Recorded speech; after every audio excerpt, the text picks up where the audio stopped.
Hello everyone, I am Pappu sir. Welcome to my YouTube channel Saniya biology classes. आज हम assignment 2 का लघुत्तरीय प्रश्न number 4 solve करने जा रहे हैं। तो आप ध्यान से जो है इसको कवर करने का काम करें।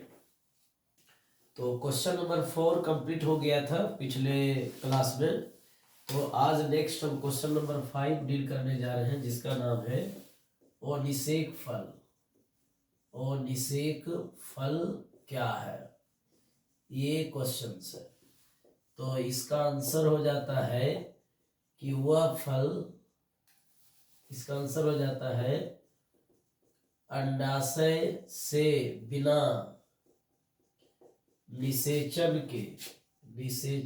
के फल का, अंडाशय से बिना निषेचन के फल, या इसको आप इस तरह से सिंपल लिख सकते हैं कि वह फल जिसका विकास अंडाशय से बिना निषेचन के होता है, बिना निषेचन के होता है ओनिसेक फल कहलाता है। ओनिसेक फल कहलाता है। ओनिसेक फल कहलाता है। ओके, तो इस तरह से आप इसको कॉपी यानी कि राइट डाउन करने का काम करेंगे। एग्जाम्पल अगर इसका देना है, केला दीजिएगा यानी कि बनाना। और इसी में क्वेश्चंस अगर पूछ दिया जाए कि बताइए कि इसका जो है क्या इसका जो है कि उपयोगिता होगा आगे चल के, इसका महत्व क्या हो सकता है, तो हम लोग लिख सकते हैं कि इसका जो लाभ हो सकता है वो एक लाइन में लिखेंगे, बिना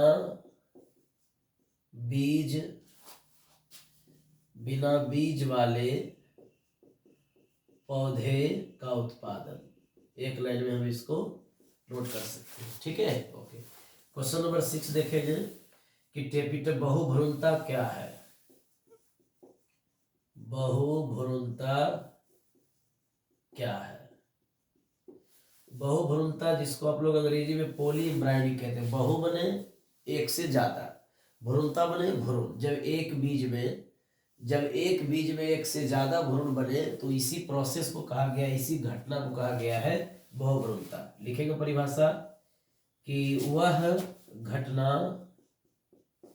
जिसमें एक बीज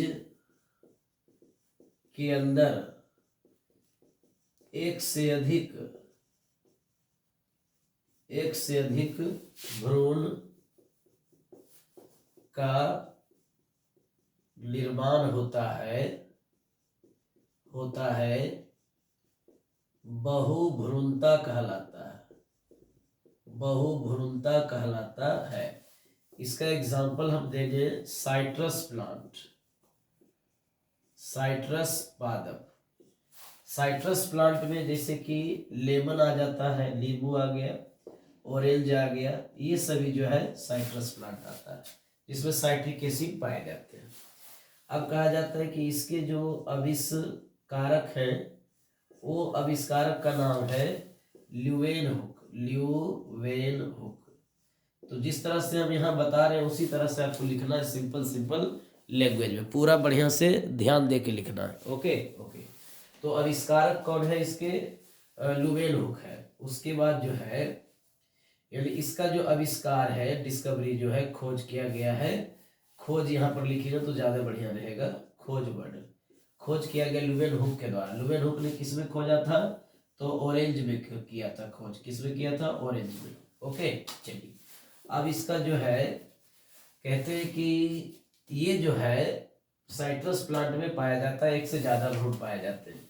तो इसका चित्र अगर मान लीजिए खींचने के लिए बोला जाए तो अब इस तरह से एक छोटा सा चित्र यहाँ पर खींच दीजिएगा, तो बढ़िया से थोड़ा सा इस तरह से खींच सकते हैं।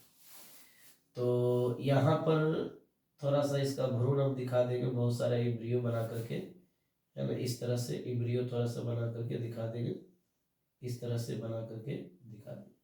तो ये होगा माइक्रोपाइलर इम्ब्रियो, माइक्रोपाइलर भ्रूण हो गया। ये लेबलिंग करेंगे माइक्रोपाइलर भ्रूण, और ये जो भ्रूण है इसको करेंगे न्यूसेलस, क्योंकि बीजांड के न्यूसेलस पर है, न्यूसेलस भ्रूण, यानी बीजांड के न्यूसेलस पर है किसको बोलेंगे न्यूसेलस भ्रूण, और माइक्रोपाइल पर है किसको बोलेंगे माइक्रोपाइलर भ्रूण।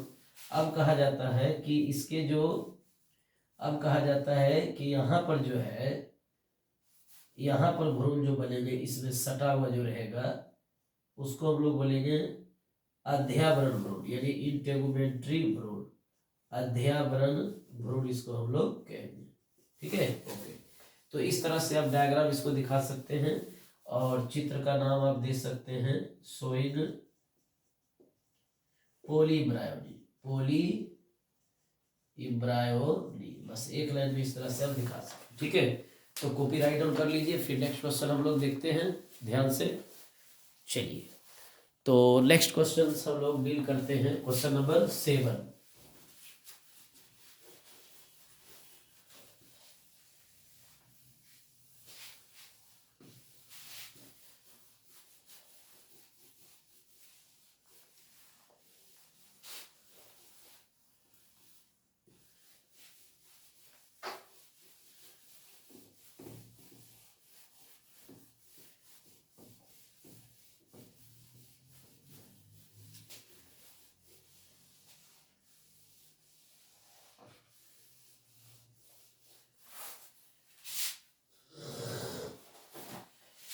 क्वेश्चन नंबर जो है 7 क्या कहता है उसको देखिएगा। टेपिटम की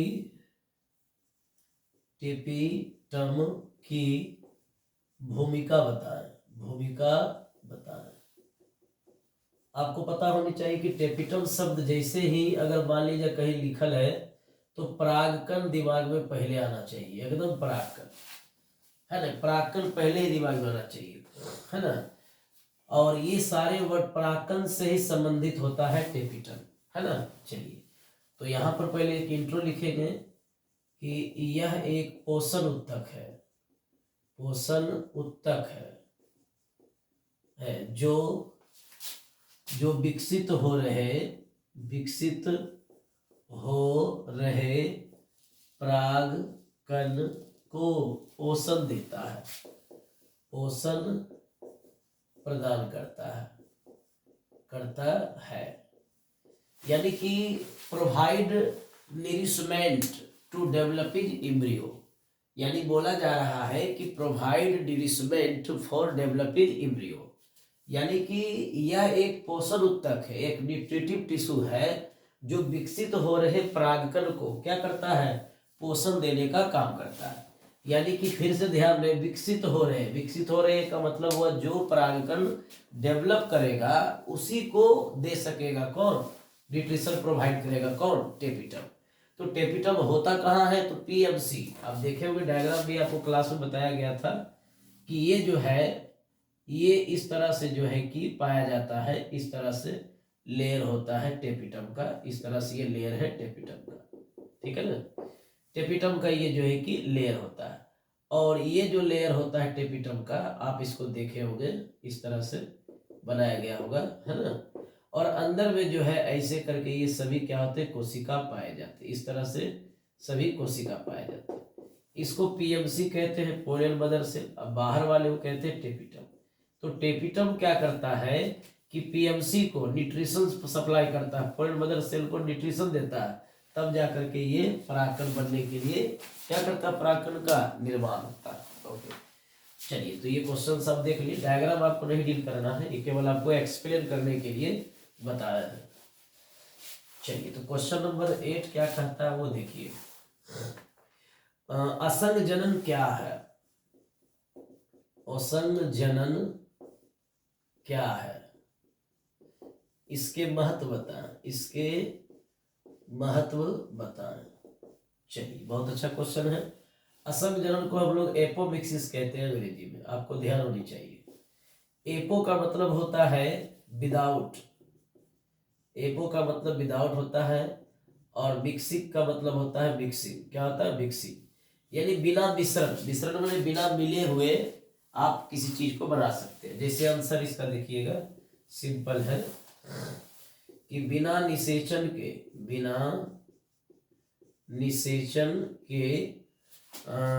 बीज बिना निषेचन के बीज का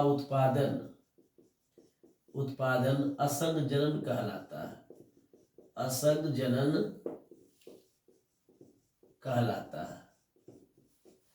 बिना निषेचन के क्या करना है, बीज का उत्पादन क्या कहलाता है, असंग जनन कहलाता है। ओके, अब इसका जो है लिख सकते हैं कि ये शब्द किसने दिया। बहुत अच्छा क्वेश्चन है, बिगलर ने दिया। बिगलर ने दिया था। ये टारगेट करेगा, ऑब्जेक्टिव में स्टार लगा दिए। इसके महत्व क्या होंगे, तो यह हाइब्रिड पादप का उत्पादन करता है। बहुत ही अच्छा क्वेश्चन सर, ये आंसर भी काफी सटीक है। तो इस तरह से आप लिखने का प्रयास करेगा बढ़िया से, सिंपल लैंग्वेज में। चलिए, तो 7 नंबर और 8 नंबर हो गया आपका कंप्लीट। नेक्स्ट देखते हैं।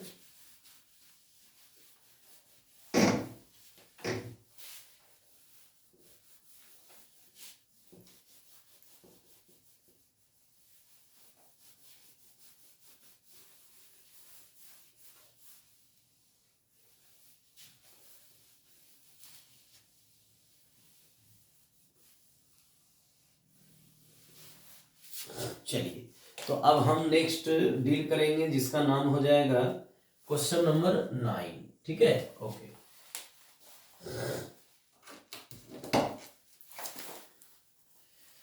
माइक लगाना थोड़ा सा भूल गए हैं, तो माइक थोड़ा लगा लेते हैं, वेट कीजिएगा।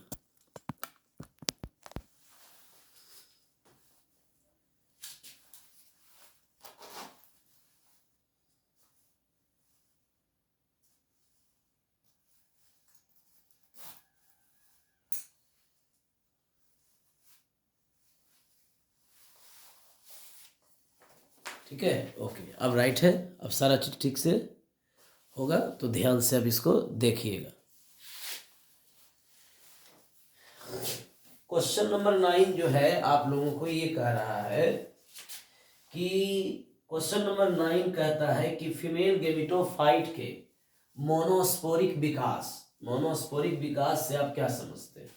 ये काफी बढ़िया क्वेश्चन है। इसी के रिलेटिव में क्वेश्चंस 2023 में इस बार आया था कि बहुत बढ़िया क्वेश्चन आया था कि मेगा स्पोरोजेनेसिस यानी गुरु बीजाणु जनन का वर्णन करे, है ना। लॉन्ग क्वेश्चन में आया था इस बार 23 में, जीन थेरेपी के साथ उसको भी दे दिया था।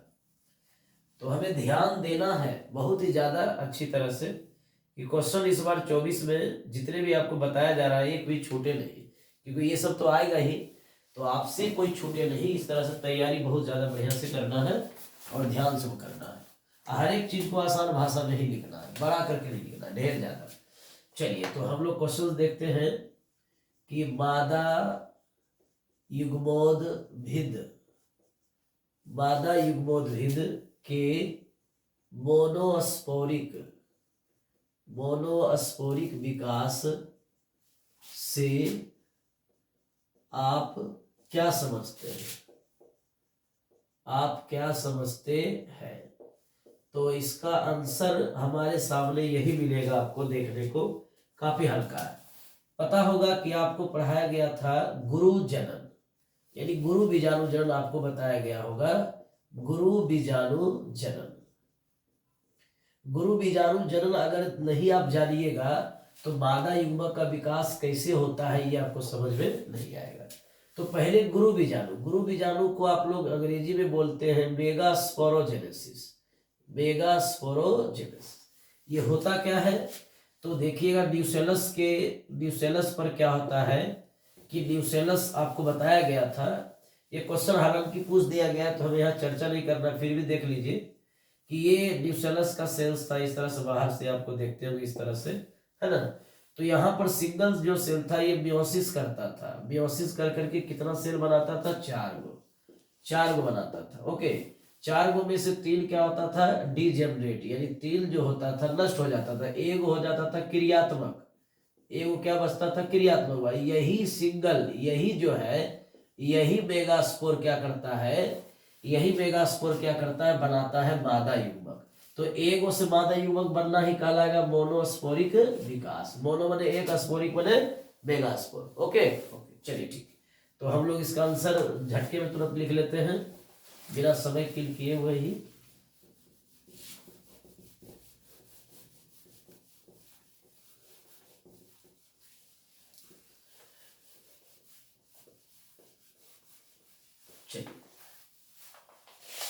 तो अब आपके पास आ रहा है, काफी सिंपल है आंसर इसका, काफी इजी बता देते हैं कि सिंगल गुरु बीजाणु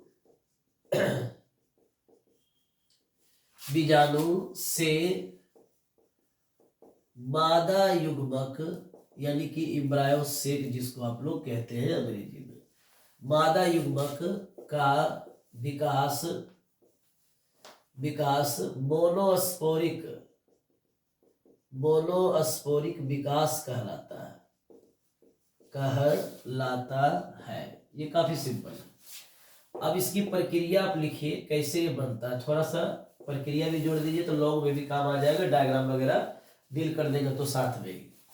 तो कहा जाता है कि सिंगल, प्रक्रिया में पहला लाइन लिखना हमको सिंपल है कि सिंगल गुरु बीजाणु यानी मेगास्पोर गुरु बीजाणु में समसूत्री, सोच लो ये बनता है अर्धसूत्री से, लेकिन ये जब करेगा तो कौन सा विभाजन करेगा, समसूत्री विभाजन करके सिंगल गुरु बीजाणु में समसूत्री विभाजन होता है। बोल मेरा दूसरा क्या होगा, समसूत्री विभाजन करके 2 न्यूक्लिएट, 4 न्यूक्लिएट एवं 8 न्यूक्लिएट संरचना बनाता है, जिसे बनाता है ना। उसके बाद लिखेंगे कि 8 न्यूक्लिएट यानी कि 8 केंद्रक 7 सेल्स में व्यवस्थित हो जाता है, यानी कि 8 केंद्रक जो होगा 7 सेल में व्यवस्थित हो जाता है। तो इस प्रकार से बली संरचना को इम्ब्रायोसेक या 7 कोशिका 8 केंद्रक कहते हैं।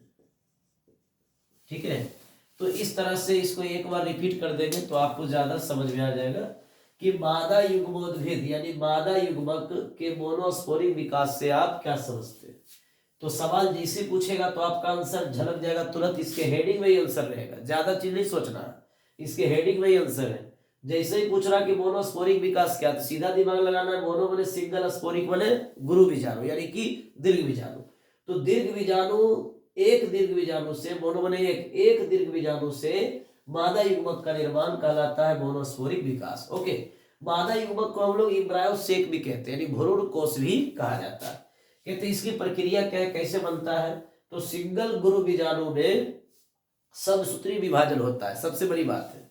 एक ऑब्जेक्टिव यहां भी आता है कि गुरु बीजाणु में कौन सा विभाजन होता है, तो इसमें होता है अर्धसूत्री, मियोसिस होता है। तो सिंगल गुरु बीजाणु में समसूत्री विभाजन होता है ना। तो समसूत्री विभाजन करके 2 न्यूक्लिएट यानी पहले 2 केंद्रक बनेगा, फिर 4 बनेगा, फिर कितना बनेगा 8, यानी 2 से गुना होते जाएगा तो समसूत्री, 4 से गुना होगा तो अर्धसूत्री। ओके, तो 8 न्यूक्लिएट और संरचना बनाएगा। अब ये 8 केंद्रक 7 कोशिका में व्यवस्थित हो जाता है। तो इस प्रकार से बनी संरचना को भ्रूण कोष या 7 कोशिका 8 केंद्रक कहते हैं। तो इस तरह से आप इसको बढ़िया उतारिए, फिर डायग्राम आपको हम डील कर देते हैं। ओके। स्क्रीनशॉट भी आप ले सकते हैं।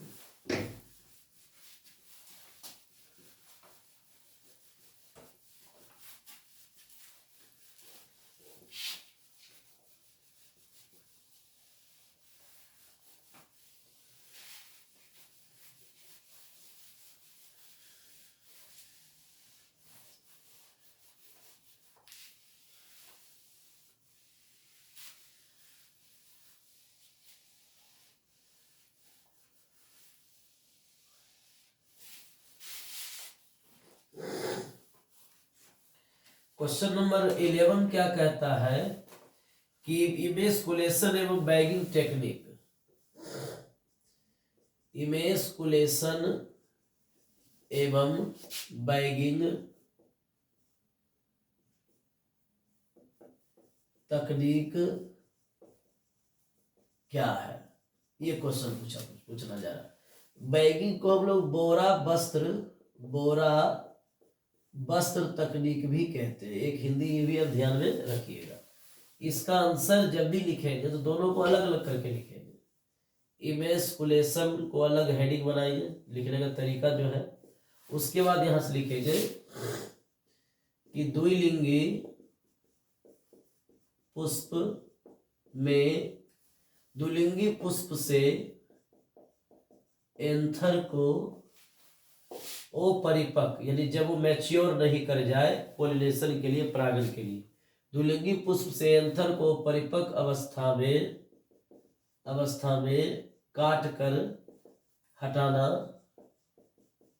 हटाना इमेस्कुलेशन कहलाता है। इमेस्कुलेशन कहलाता है। जैसे कि हमारे पास ये जो है, हमारे पास जो ये बना हुआ है, ये क्या है, कार्पेल, और इसके साथ लगा देते हैं, ये क्या हो गया हमारा एंथर, यानी कि पुरुष का ये एंडोसियम, यानी कि फूल का ये नर भाग है, ये पुष्प का मादा भाग है। तो ये दोनों जब एक साथ रहता है तो इसको क्या बोलता है, द्विलिंगी। क्या बोलेंगे, द्विलिंगी। तो ये द्विलिंगी फ्लावर है, इसमें एंथर को क्या करना है, हटा देना है, यानी कि रिमूव एंथर। यानी एंथर को हम लोग हटाते क्योंकि ये परिपक्व अवस्था में इसको हटा दिए, तो इस पर जो सिंगल फ्लावर बचेगा, जो सिंगल कैरेक्टर्स को शो करेगा, मादा अंग शो करेगा, उसको बोलेंगे हम लोग इमेस्कुलेशन या इमेस्कुलेटेड फ्लावर। ऐसे समझिएगा कि द्विलिंगी पुष्प से एंथर को परिपक्व अवस्था में हटाना। किस अवस्था में, अपरिपक्व। परिपक्व में हटाइएगा तो कोई फायदा नहीं होगा, क्योंकि पोलिनेशन कर लेगा, शादी हो जाएगा, तो फिर हटाने से कोई फायदा नहीं होगा। तो शादी होने से पहले, यानी इसका परागकण निकल के स्टिग्मा पर जाने से पहले आप क्या कर सकते हैं, एंथर को हटा सकते हैं। तो उस अवस्था को कहेंगे अपरिपक्व अवस्था। तो द्विलिंगी पुष्प से एंथर को परिपक्व अवस्था में काटकर हटाना इमेस्कुलेशन कहलाता है। कैसे काटा जाता है, इस तरह से। ओके, तो ऐसे फ्लावर को क्या कहेंगे, इमेस्कुलेटेड फ्लावर कहेंगे। इसको आराम से बनाने का प्रयास करें। चलिए, तो अब हम लोग नेक्स्ट क्वेश्चंस देखते हैं क्या कहता है। इसी में है कि बैगिंग टेक्निक क्या है। बोरा वस्त्र लगाना, बोरा वस्त्र तकनीक।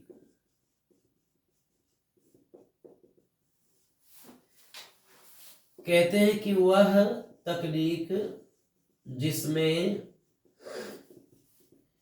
इमेस्कुलेटेड पुष्प को बटर पेपर से ढक दिया जाता है, बटर पेपर से ढक दिया जाता है। यानी कि बोरा वस्त्र तकनीक का मतलब हुआ कि वह तकनीक जिसमें इमेस्कुलेटेड पुष्प को बटर पेपर से ढक दिया जाता है। ठीक है, ढक दिया जाता है। तो यहाँ देखो, अब इसको बटर पेपर से हम क्या करेंगे, एंथर काट दिए, तो ऐसे फूल को हम लोग क्या बोलेंगे, इमेस्कुलेटेड फूल कहेंगे। अभी देखो, इसको बटर पेपर से ढक दिए। बटर पेपर से क्या हुआ, पॉलीथीन हो सकता है, पॉलीथीन भी आप यूज कर सकते हैं। पॉलीथीन वो भी ट्रांसपेरेंट होनी चाहिए। यानी कि बटर पेपर से जब इसको हम ढक देते हैं, है ना, तो इस टेक्निक को कहते हैं बोरा वस्त्र तकनीक या बैगिंग टेक्निक। यानी बैग से उसको ओढ़ा देना, और जब एंथर को हटाते हो परिपक्व अवस्था में, जिसको कहते हैं इमेस्कुलेशन। दोनों का डायग्राम, दोनों का डिफिनेशन एक साथ आपको बता दिया गया है। ठीक है, इसको राइट डाउन करेंगे या तो फिर आप स्क्रीनशॉट ले लेंगे। क्वेश्चन नंबर नेक्स्ट हम लोग देखते हैं 12 क्या कहता है।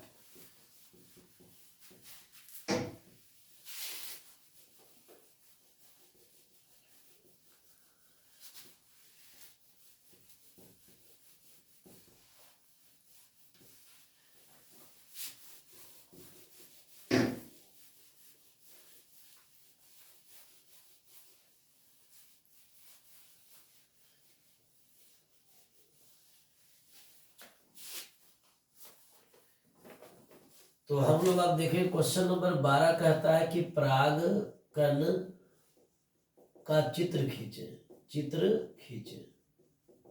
परागकण का चित्र खींचने के लिए हमें परागकण का यहाँ कोई डिफरेंशियल नहीं लिखना है, डायरेक्ट इसका चित्र हमको बनाना है। कैसे बनाएंगे? तो बहुत सिंपल है, इसको रटने की जरूरत नहीं है। जो बताए थे सूर्य भगवान की तरह बनाना होगा, सन की तरह, वही आपका परागकण होगा। ये बाहर से इस तरह से रफ यानी कि कह सकते हैं कि खुरदरा आवरण बनाना है। ये खुरदरा आवरण है, इस खुरदरे आवरण पर क्या मिलेगा आपको? जर्मपोर मिलेगा। इसको बोलेंगे जनन छिद्र इसको कहेंगे। और ये कौन सा लेयर हो जाएगा? बाह्य आवरण। और ये हो जाएगा अंतः आवरण।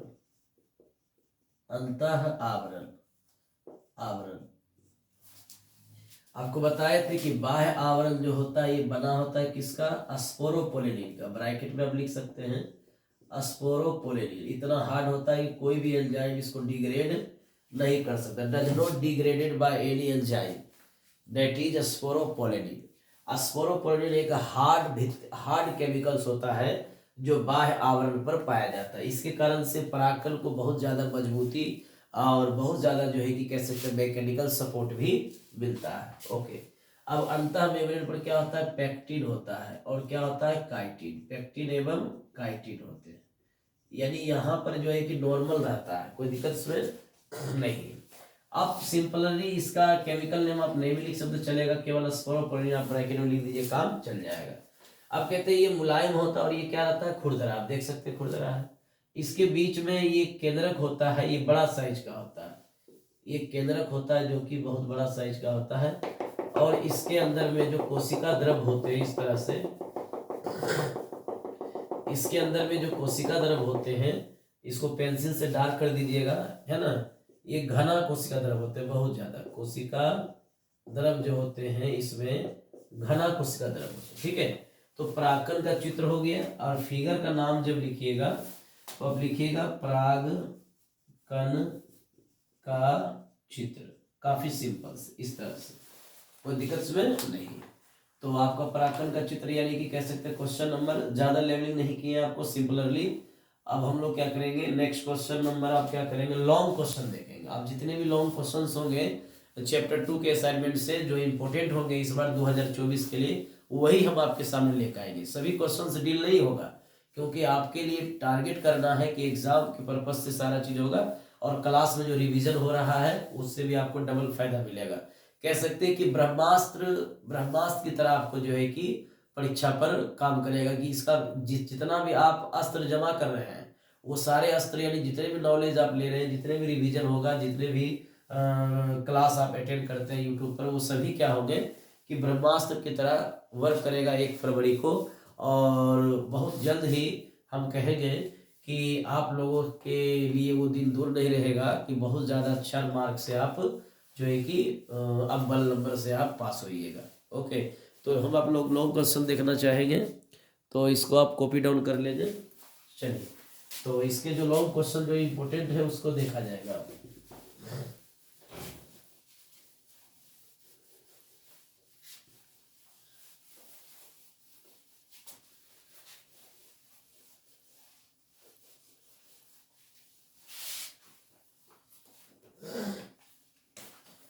चलिए, तो अब हम लोग देखेंगे इसके लॉन्ग क्वेश्चंस। सबसे पहला क्वेश्चन इसका देखेंगे कि दोहरा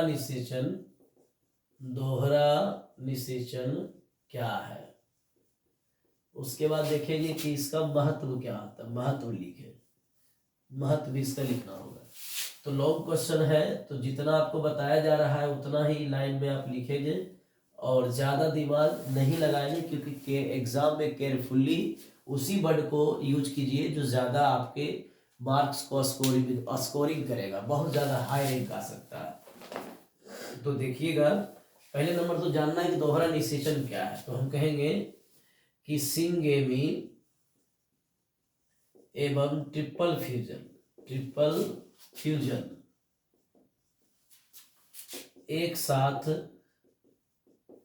होता है तो इसे त्रिसंलयन कहते हैं, सॉरी दोहरा निषेचन कहते हैं, दोहरा निषेचन कहते हैं।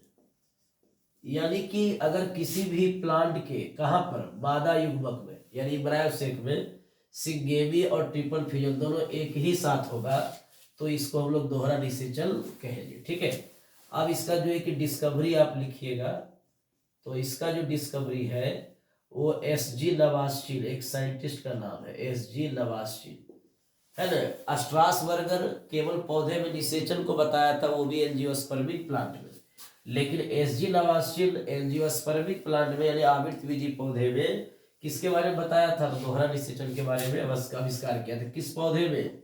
लिलियम एवं फ्रिटिलेरिया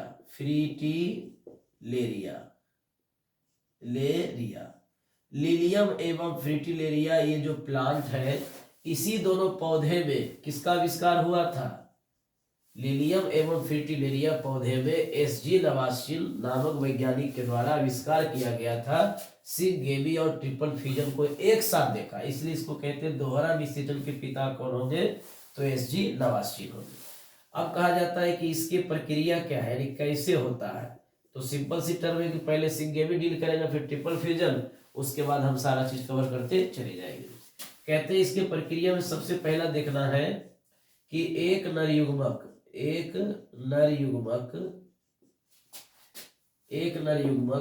अंड कोशिका से मिलता है, अंड कोशिका से मिलता है तो क्या बनता है? जाइगोट।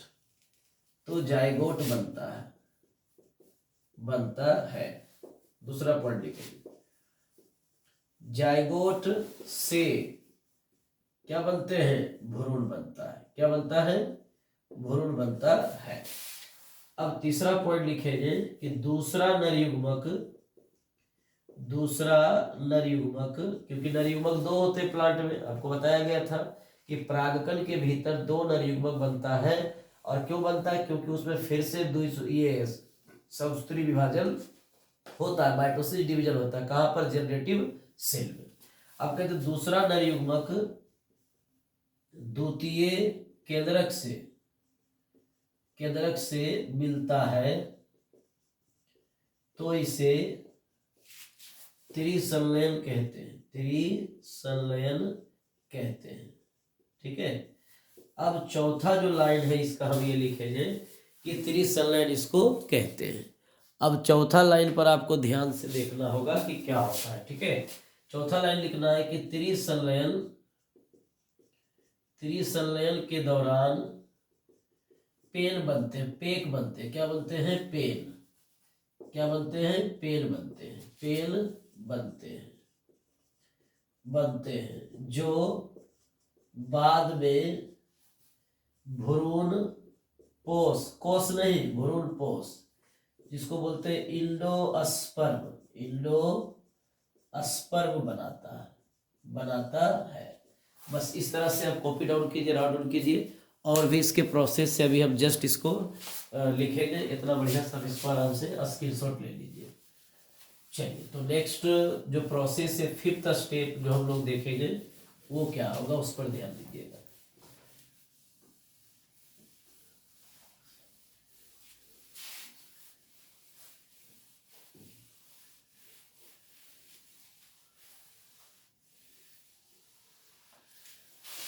इसके फिफ्थ स्टेप जो है वो ध्यान दीजिएगा। तो कहते हैं कि पहला नंबर तो इंडोस्पर्म बन गया, फिर क्या बन गया? भ्रूण बन गया। चलिए, तो ये बनने के बाद हम लोग इसके प्रोसेस को देखेंगे, क्या इसके प्रोसेस होते हैं।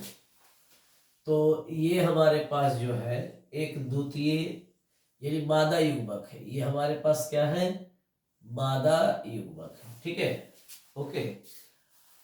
अब इस मादा युग्मक में यहां पर क्या है,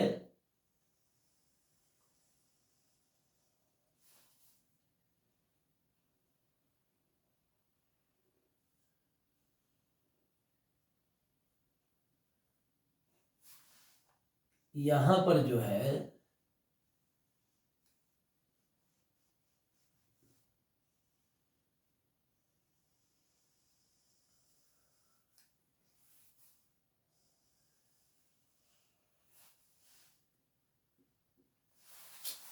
यहां पर आपका हो जाएगा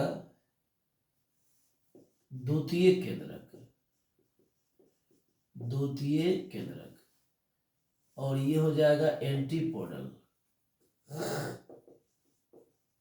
एंटीपोडल, और ये हो गया अंड कोशिका, अंड कोशिका, ठीक है ना। अब कहते हैं ये हो गया सहायक कोशिका, सहायक कोशिका। अब सहायक कोशिका में यहां पर क्या होता है कि फिलीफॉर्म, फिलीफॉर्म उपकरण होते हैं। क्या होते हैं, उपकरण। अब कहते हैं एक नर युग्मक इससे आके मिलता है, एक नर युग्मक जो होता है, नर युग्मक जो होते हैं, एक नर युग्मक इससे आके मिलता है, और दूसरा नर युग्मक क्या करता है, इससे आके मिलता है, नर युग्मक इससे आके मिलता है। अब कहते हैं कि जब ये मिलता है तो किस तरह से क्या बनाता है, तो यहां ध्यान दीजिएगा, थोड़ा सही फिल कर लेते हैं, वेट कीजिएगा।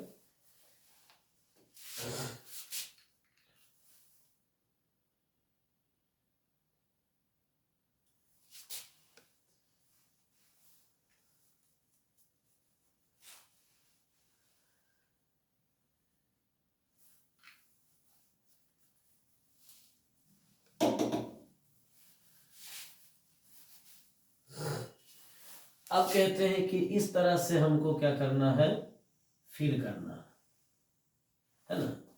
अब ऐसे करके फिल करेंगे तो बीच में जो होगा क्या बन जाएगा, पेन बन जाएगा। यानी ये भी क्या था, द्वितीय केंद्रक था, अब क्या बन जाएगा, पेन, पेन बनेगा। तो इस पोजीशन को क्या बोलेंगे, पेक बोलेंगे। और यहां पर क्या बन जाएगा, ये इस तरह से इम्ब्रियो, क्या बनेगा, भ्रूण बन जाएगा, ठीक है ना, ये हो गया भ्रूण। अब कहते हैं क्या कि इस पोजीशन को हम लोग क्या बोलते थे, केंद्र कोशिका, यानी सेंट्रल सेल, केंद्र कोशिका, है ना, केंद्र कोशिका। 2016 की परीक्षा में ये पूछा भी गया था कि बताइए द्वितीय केंद्रक यानी कि ध्रुवीय केंद्रक, इसको पोलर निकलाई भी हम लोग कहते हैं, यानी कि पोलर केंद्रक भी बोलते हैं। ये पूछा गया था कि पोलर केंद्रक कहाँ पाया जाता है, तो केंद्र कोशिका में, यानी कि केंद्रक नहीं बोलेंगे, केंद्र कोशिका यानी सेंट्रल सेल पर पाया जाता है। तो अब ये सेंट्रल सेल बदल गया है पीईसी में, और ये द्वितीय केंद्रक जब नर युग्मक से मिला तो बदल गया है पेन में, ठीक है। अब कहा जाता है नीचे वाला जो है, नीचे वाला नर युग्मक जब एक सेल से मिला तो क्या बना दिया है, क्या बना दिया यहाँ पर, ये बना दिया जाइगोट, ये बना दिया जाइगोट, इसको बोलते हैं ZYGOT, जाइगोट। अब देखो आगे क्या होगा, इसके बाद ध्यान दीजिएगा। अब क्या होगा कि ये आपका जो है, ये आपका जो है पूरा पूरा क्या बन जाएगा, भ्रूणपोष। तो हम लोग सिंपल से दिमाग लगाएंगे कि ये यही इसी डायग्राम पर डील कर लेंगे, ज़्यादा मेहनत नहीं करवाएंगे आपको, इसी को डील कर लेंगे कि ये आगे चल के बना देगा भ्रूणपोष, भ्रूणपोष बना देगा, ठीक है, और ये आगे चल के बना देगा भ्रूण। तो हम कहेंगे भ्रूण और भ्रूणपोष जो बनता है ये सभी दोहरा निषेचन के ही प्रोडक्ट है, ठीक है, ओके। इसको राइट डाउन कर लीजिए।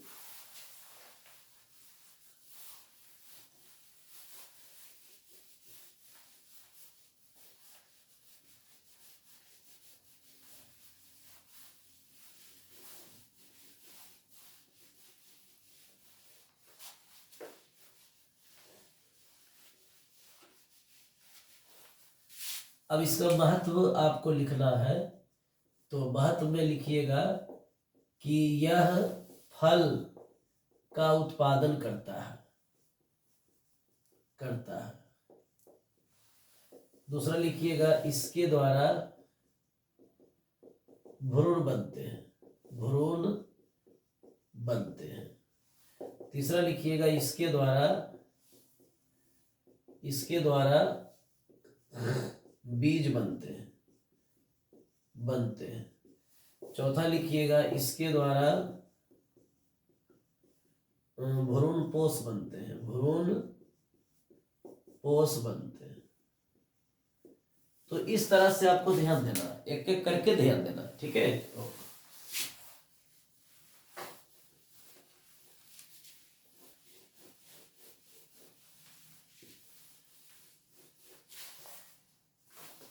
अब जो है क्वेश्चन नंबर आपको जो है 3 डील करेंगे, बीजांड का चित्र खींचे। तो 2 नंबर, ये तीसरा नंबर आप लोग करवाएंगे, 2 नंबर आपको देखना नहीं है कि बीजांड का चित्र खींचना है, बीजांड का चित्र खींचे। तो बीजांड का अगर चित्र खींचेंगे तो आपको क्लास में बताया गया था 6 तरह का बीजांड, तो केवल एक ही तरह के बीजांड आपको खींचना है जिसका नाम है एनाट्रोपस। उसका नाम क्या होगा? एनाट्रोपस। तो एनाट्रोपस को खींचिएगा, ओनली एनाट्रोपस को, सिलेबस में वही है।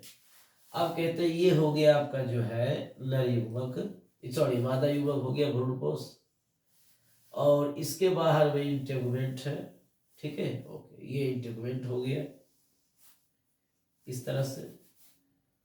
और ये जो द्वार है इसके जस्ट नीचे यहाँ देखिएगा, सामने सामने बनाना है, जस्ट नीचे। तो यहाँ पर क्या होगा, इसका माइक्रो ई चला जाएगा और इसका माइक्रोपाइल होगा।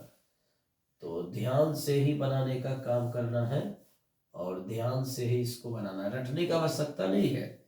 अब एक बार हम यहाँ देखिए ध्यान से, आपको दिमाग में तुरंत हट जाएगा। चलिए, तो आप कहते हैं इसको बोलते हैं माइक्रोपाइल, माइक्रोपाइल इसको कहते हैं। और ये हो गया बाह्य अध्यावरण, इसको बोलेंगे अंतः अध्यावरण, अध्यावरण बोलेंगे।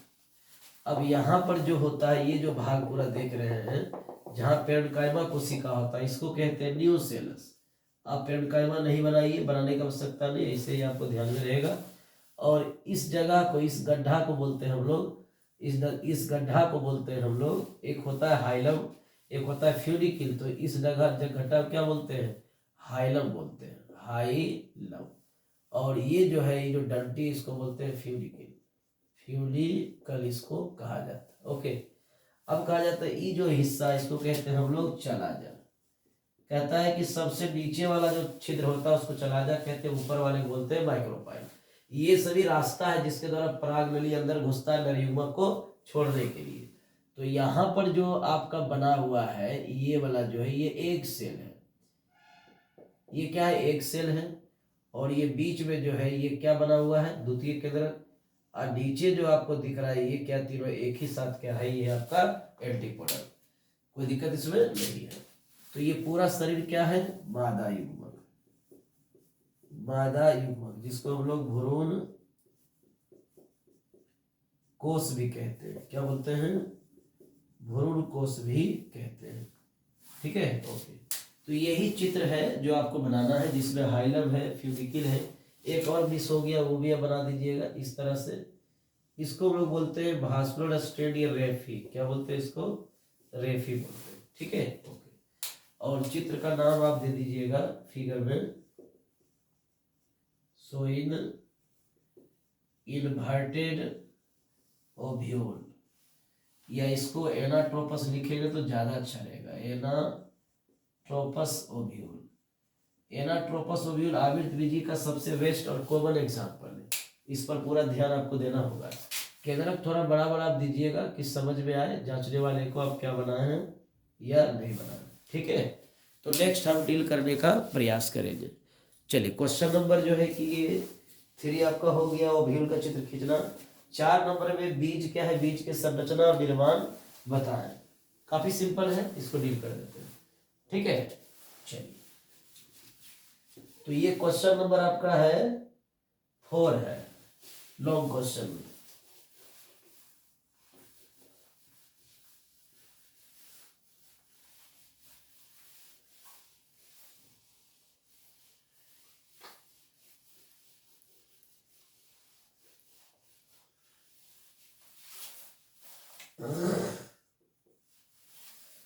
क्वेश्चन कहता है कि बीज क्या है, बीज क्या है। उसके बाद कह रहा है बीज के संरचना एवं निर्माण बताएं। बता, ये आपका PYQ है ना।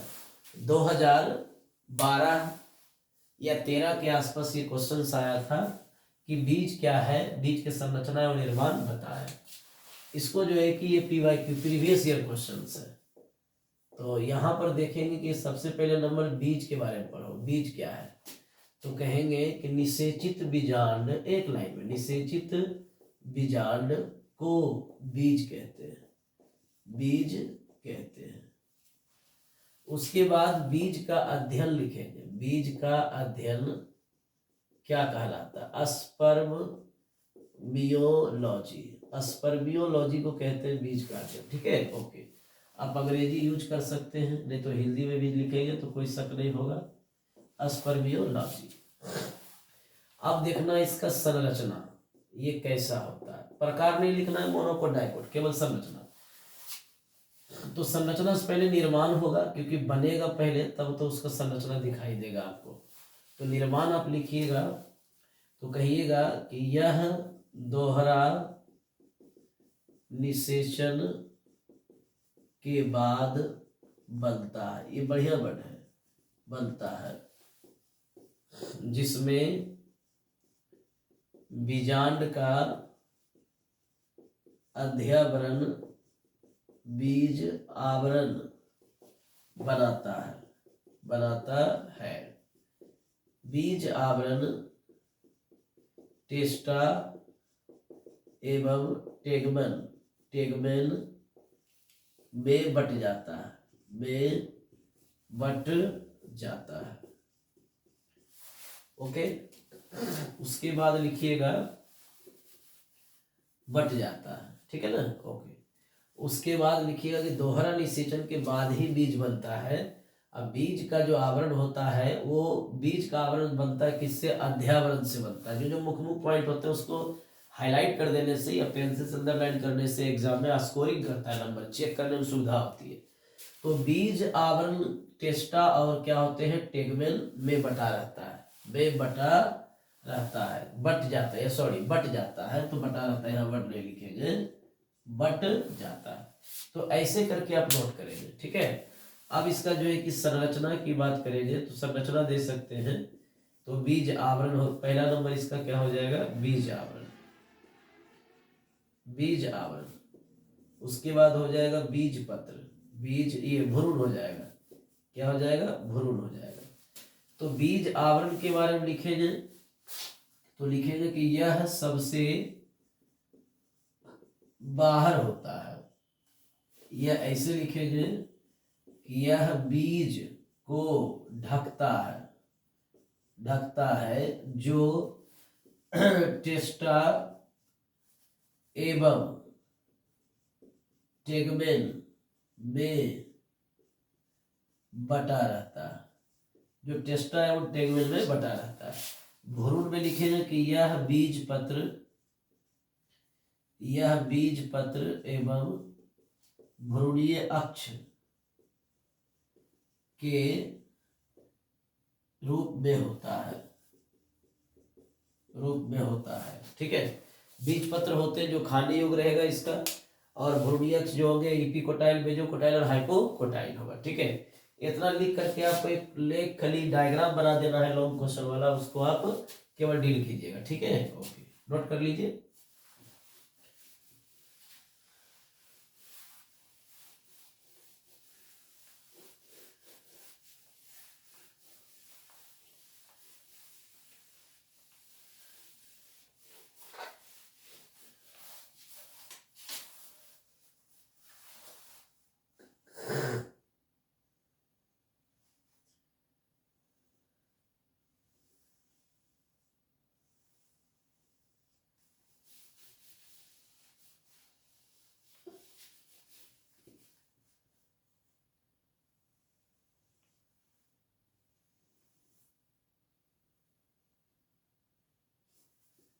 ये हो गया माइक्रोपाइल,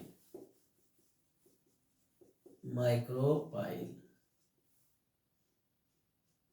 ये हो गया हाइलम, और ये हो गया बीज पत्र, और ये हो गया बीज आवरण। तो बीज का स्ट्रक्चर हो गया। इसी को आप डिटेल में देखेंगे तो इसको इस तरह से देखेंगे तो इस तरह से ये दिखाई देगा, और इस तरह से ये इस तरह से जुड़ा हुआ रहेगा। तो नीचे वाला हिस्सा में क्या निकलता है, बुलांकुर, बुलांकुर जुड़ जाते हैं, है ना, बुलांकुर होते हैं। और ऊपर वाला जो है ये प्रांकुर हो गया। अब कहते हैं ऊपर वाला जो है ये इपिकोटाइल है, भ्रूण का ये भाग है इपिकोटाइल, और ये जो हिस्सा है जिससे बीजपत्र जुड़ा है उसको बोलते हैं मेजोकोटाइल, कोटाइल। और ये हो गया इसका जो है कि हाइपोकोटाइल, हाइपोकोटाइल। ठीक है, ओके। अब कहते हैं ये जो है इसका क्या नाम क्या है, बीजपत्र, बीजपत्र। तो यहाँ पर बीज का पूरा डिटेल है, और यहाँ पर बीज का जो है केवल बाहरी स्ट्रक्चर है। तो इस प्रकार से लॉन्ग क्वेश्चन को कितना चुटकी में डील किए कि आपको आराम से 5 नंबर वहाँ पर कवर कर देगा आसानी पूर्वक। ओके, चलिए। तो आपका जो है यूनिट यानी असाइनमेंट 2 आपका पूरी तरह से कंप्लीट हो गया। अब हम जो है असाइनमेंट 3 नेक्स्ट वीडियो में यानी नेक्स्ट क्लास में आपको जो है असाइनमेंट 3 लेकर के आएंगे। और ये है आपका असाइनमेंट 3। आप लोग सभी जो है नेक्स्ट क्लासेस में असाइनमेंट 3 को कवर करने का जो है काम करेंगे। असाइनमेंट 3 को आप आपके सामने लेकर के आएंगे। Okay, thank you. और इस वीडियो को ज़्यादा से ज़्यादा शेयर करें, और चैनल को सब्सक्राइब जरूर कर लें, क्योंकि आपको नोटिफिकेशन आ जाएगी, और कब हम पढ़ा रहे हैं ऑनलाइन, कब आपका जो है कि वीडियो अपलोड हो रहा है वो आपको पता चल जाएगी। और एग्ज़ाम नज़दीक है, इसीलिए आपको अलर्ट रहना है। तो आप लाइक, सब्सक्राइब और शेयर करने का भी काम करेंगे। Thank you. ओके।